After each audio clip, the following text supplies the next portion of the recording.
एक तरफ राहुल गांधी जहाँ मेधा पाटकर के साथ मिलते हैं, आप गुजरात में गए होते हैं इस बात पे, उस पे क्या कहना चाहेंगे? नहीं, मैं तो यही कहूंगा कि राहुल गांधी भारत जोड़ो नहीं तोड़ो यात्रा पर है।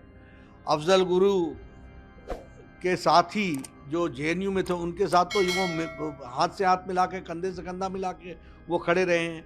तो देशद्रोहियों के साथ तो वो पहले से खड़े रहे हैं। उनके परनाना ने धारा 370 लगाई थी, जिसके चलते जम्मू कश्मीर मुसीबत में पड़ा, और मोदी जी ने धारा 370 को समाप्त किया। तो देश को तोड़ने का काम किया। तो भी प्रायश्चित यात्रा में निकले हैं अपने बुजुर्गों की प्रायश्चित में। देश को तोड़ने का काम किया, जोड़ने का काम तो भारतीय जनता पार्टी ने किया है, और मजबूत राष्ट्र मोदी जी ने बनाने की कोशिश की है। जहां तक मेधा पाटकर का सवाल है, तो मेधा पाटकर एंटी गुजरात उसने थ्रू आउट स्टैंड लिया। सरदार सरोवर डैम 15 साल डिले हुआ तो मेधा पाटकर उसके पीछे रोड़े अटकाती रही। आज उसकी दीवार उठनी थी, उसको उन्होंने अपोज किया। तो आज राहुल गांधी उनके साथ खड़े होते हैं तो एंटी गुजरात हैं।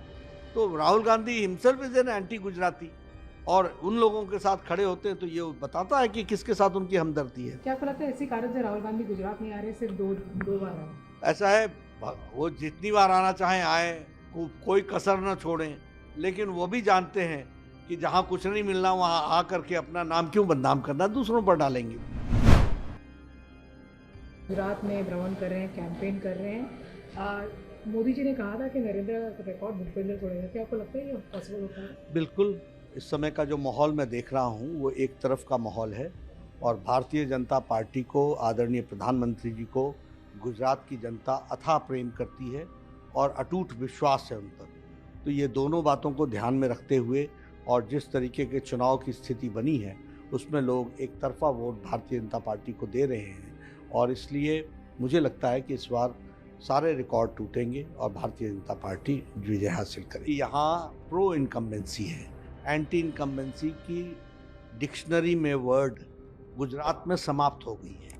अब यहाँ प्रो इनकम्बेंसी है। लोग यहाँ की सरकारों से जिस तरीके का विकास की एक्सपेक्टेशन रखते हैं, उससे कहीं ज़्यादा विकास गुजरात ने किया है, और गुजरात नंबर 1 बहुत से मामलों में आगे बढ़ कर के आया है। और इसलिए लोग गुजरात में प्रधानमंत्री जी को और उनके द्वारा दिया गया आशीर्वाद, और भूपेंद्र पटेल जी के द्वारा किया गया कार्य को लोग आशीर्वाद देने को आतुर हैं।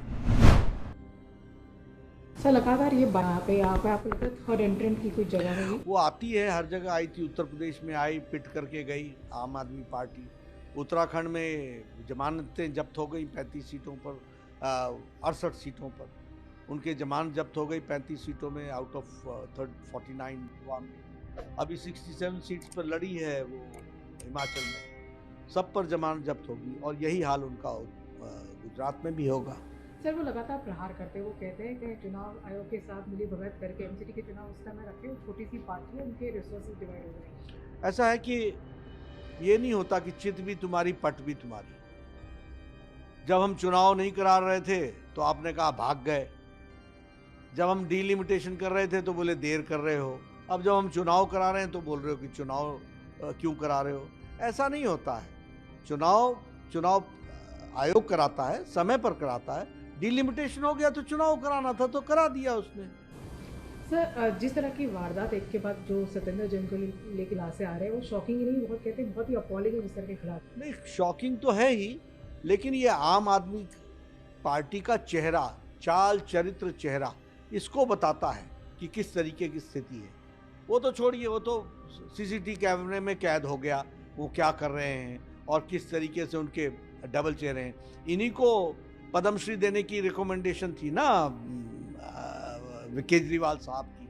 तो ऐसी जो रिकमेंडेशन करने वालों के हाथ में अगर सत्ता आए तो क्या करेंगे भगवान भरोसे।